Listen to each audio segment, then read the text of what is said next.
Alright, welcome to our second part of our story, Where the River Begins. You might remember last week from our story that we're learning about this boy here named Francis. And Francis, he was a bit of a troublemaker in our last part of the story. He decided he wanted to go on an adventure, remember? He went down to the river with his friend Ram, who's from India. And they found a little boat down there. The river was very flooded and he decided it'd be a great idea to jump in the boat, and it floated away, and remember it was heading towards a dam, but then this farmer, whose name was Mr. Glennie, came to their rescue and took them back to his place and sorted the boys out, helped them out, fixed them up with dry clothes and the rest of it. You might remember Francis even saw while he was there a plaque on the wall that said God is love, which one of the farmer's boys had written when he was very young and spelt it wrong, and Mrs. Glennie had a chance to tell Francis about God's love and the greatest gift that God's given us, which of course, kids, is Jesus Christ dying on the cross for us. And Francis heard a bit about that, and you might remember that Francis compared the Glennie's home being full of love to his own home, which was not very full of love. And Mr. Glennie, we finished our story with him dropping Francis back off at his home, and when he went inside he realised that Francis didn't have a very good life, unfortunately. The place was a mess. His dad was out, wouldn't be home until after midnight, Francis said, and his mum was upstairs asleep with a headache.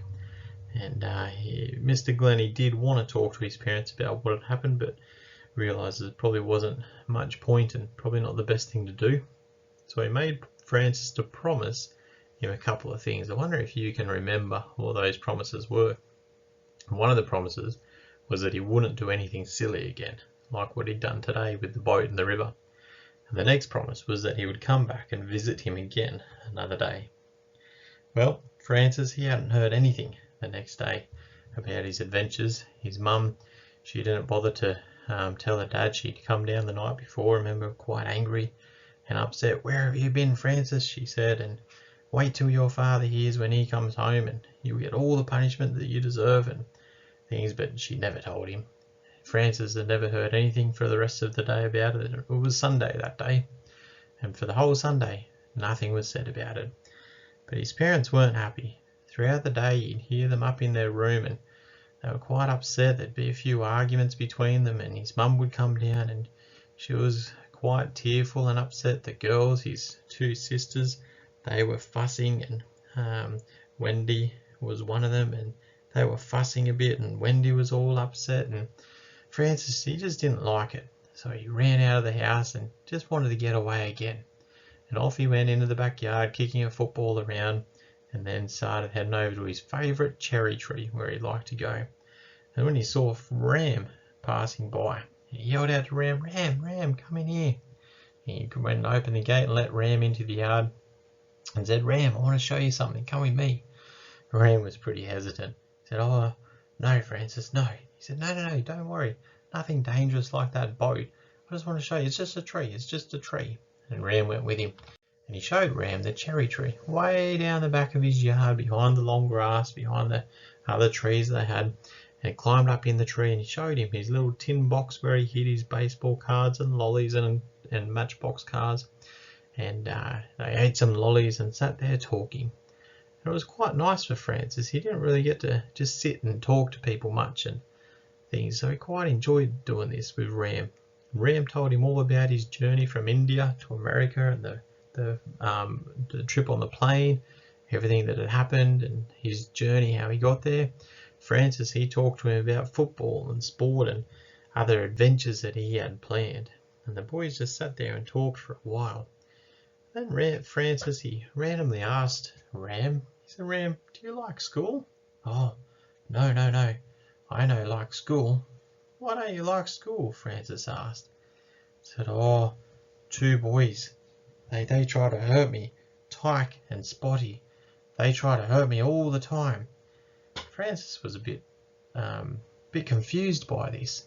There was two boys at their school, Tyke and Spotty, they were known as, and they were sort of the cool boys at school. They were very athletic, they were very quick and quite strong. And people were scared of them. They were sort of the tough boys. Francis, he'd for a long time wanted them to pay attention to him, and he wanted to hang out with them. He thought they were cool. but they never really paid any attention to Francis. He thought, why would they pay attention to Ram? Why would they pay attention to him? Why would they care about him so much? And he was kind of a little bit jealous about it. So he asked Ram and pried for more information. And Ram ended up telling him that he said, well, I didn't know they had secret house. I didn't know. And that what had happened was one day, it was just after sunset, Ram was out and there's an abandoned house not too far from Ram's house. No one lives there anymore. It's all boarded up. And Ram was just walking around the neighborhood and he was over near a shed that's out the back of his house. And he heard Tyke and Spotty and someone else talking in the shed. And he heard them talking about planning some really bad things. And then they heard a noise outside. They realized someone was listening. And Ram, he tried to run away as fast as he could, but the boys chased after him. And they were quick. They were very quick. They said to Ram, if you tell anyone what you heard, then you're in big trouble. And they made a lot of threats to him.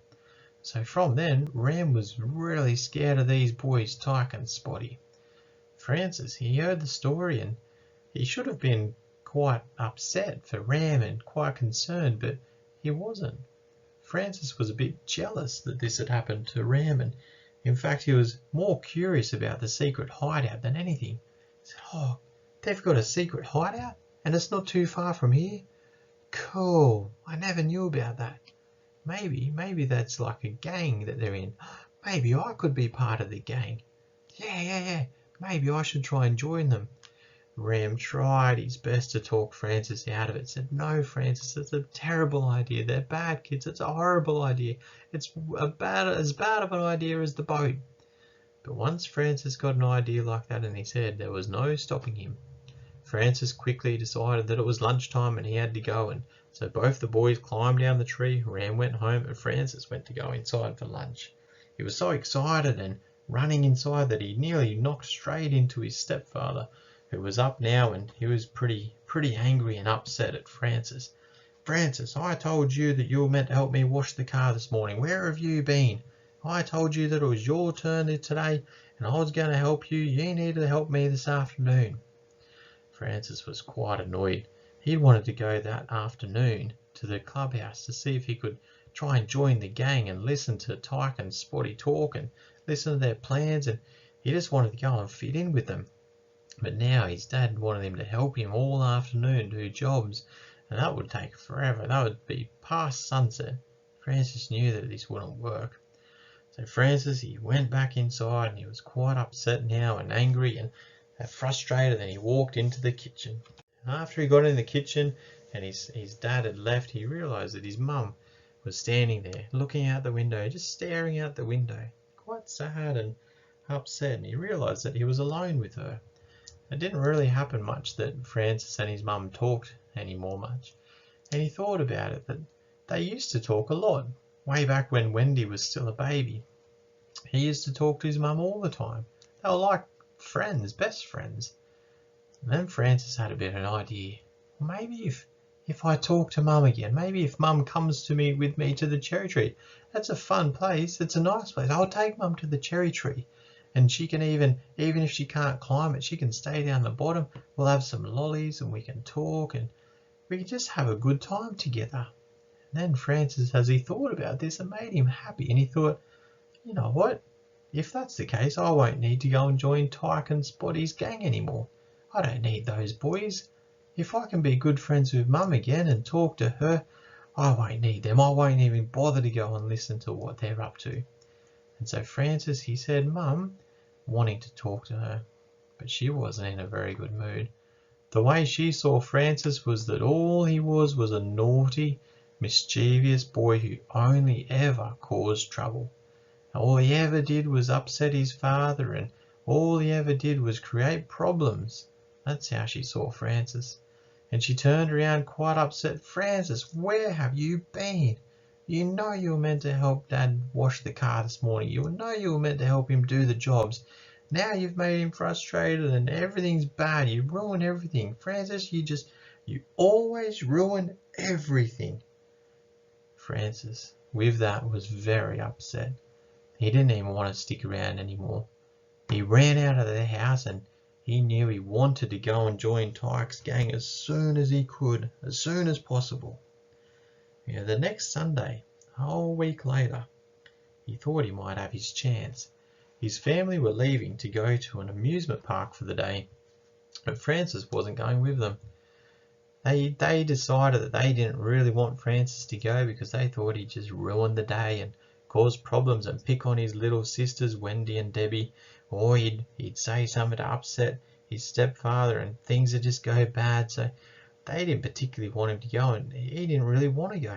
See, Francis felt like he didn't belong. He felt like that it wasn't home to him anymore and that he didn't belong in this family. It made him quite upset.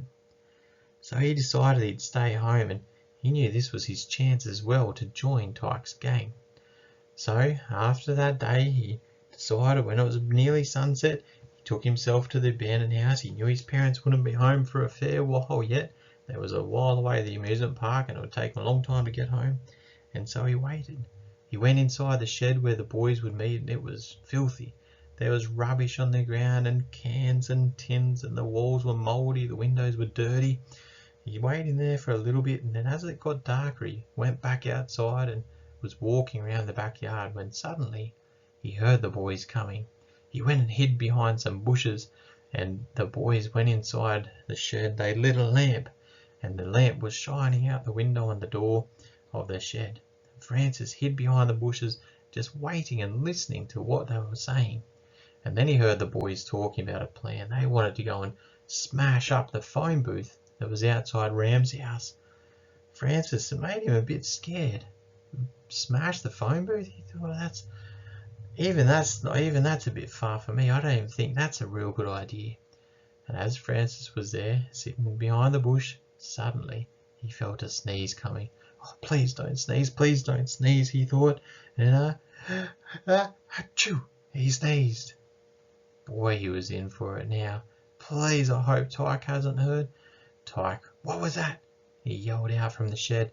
Him and the other boys came charging out. It came from the bushes. Before long, they dragged Francis into the shed. They roughed him up a bit and gave him a little slap and two and pushed him around. What are you doing here? And what have you heard? Francis tried to cover himself and say, no, listen. I heard about the phone booth, but it's okay. I'm not going to tell anyone. I promise. And listen, I can help you. If you want to smash up phone booths, I can help you smash phone booths. He said, I'm a really quick runner.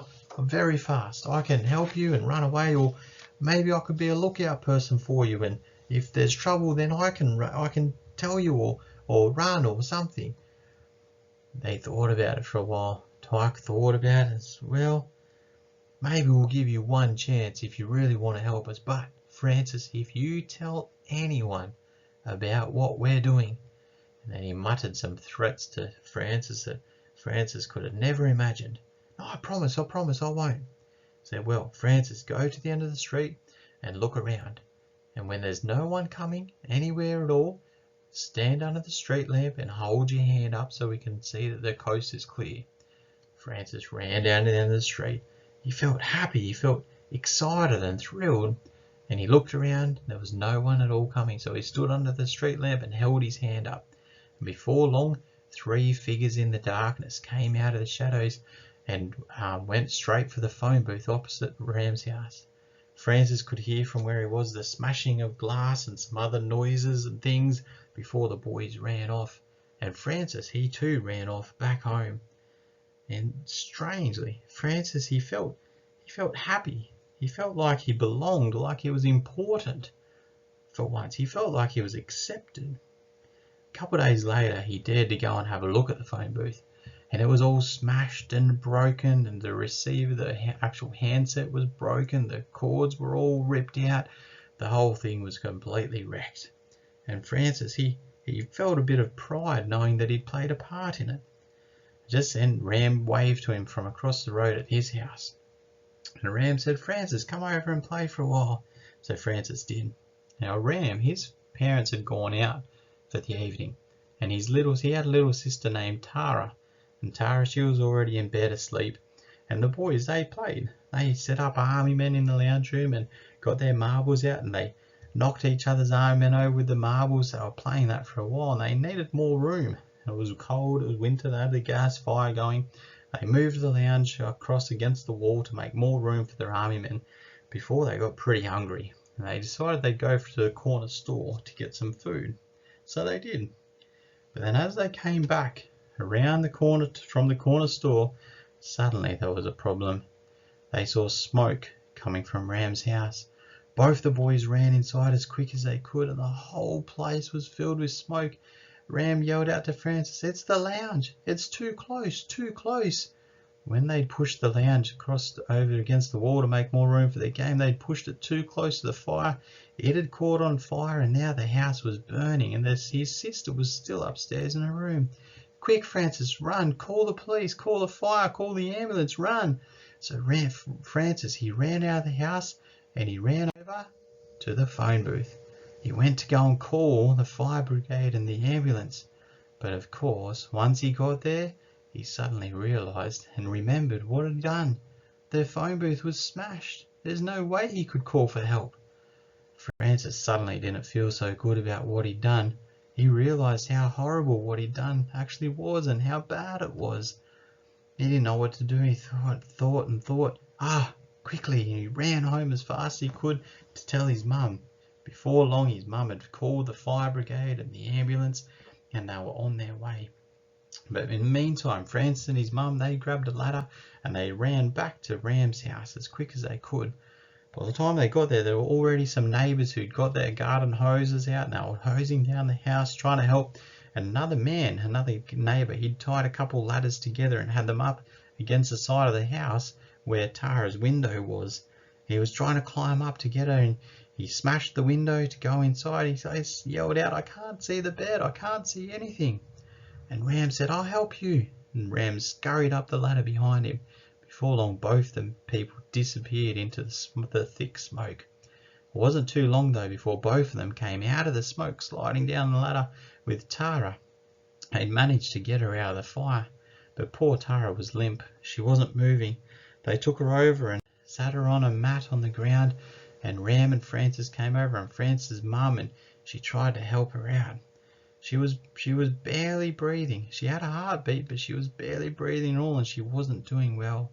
Just then they heard the sirens of the ambulance coming, and the ambulance people came and started to help Tara. After this, Francis was quite upset. He said to his mum, "Mum, do you think Tara's going to be okay?" She said, "I don't know. I don't know, Francis. She didn't look too well. I hope she is." And just then, Ram's parents turned back up, just as they were putting Tara in the ambulance. Poor things were very upset when they realised what had happened. Francis asked his mum again, "Mum, is she going to be okay?" Francis' mum looked at him with some sad eyes and said, "Francis, I really don't know. You'd have to pray to God that she's going to be okay." Francis said, "Praying to God? What does that do? Does that make any difference?" Francis' mum said, "Francis, I don't know anymore. I used to believe so. There was once a time I used to believe that, but I don't know anymore. I'm not sure. I don't think anything helps." "Francis," she said, "I wish you would go to Sunday school. I wish you would do something like that and grow up and be all good and be a good boy, but I just don't know what to do anymore, Francis." She was crying. Francis gave her a hug and he could realise how bad it was, the thing that he'd done with the phone booth and everything, and how bad he'd been at home and made everything miserable. He gave his mum a big hug and said, "Mum, I'll promise I'll try and be good. I'll try." Francis wasn't very good, was he? You know, there's a verse in the Bible, Isaiah 57:21. It says, "There is no peace, saith my God, to the wicked." Francis, he definitely didn't have any peace at the moment, did he? You know, if we're doing the wrong thing in our lives, we don't have peace. We don't feel good about it. But God, He gives us peace. If we confess our sins to God, He's faithful and just to forgive them, the Bible says. And if we're not saved, we can't really have God's peace. But when we trust in Jesus and we confess our sins, then God gives us peace. Poor Francis, he didn't know this peace at the moment, did he? And that's our verse for today. There's no peace, saith my God, to the wicked. Well, we'll find out next week a bit more about what happens with Francis.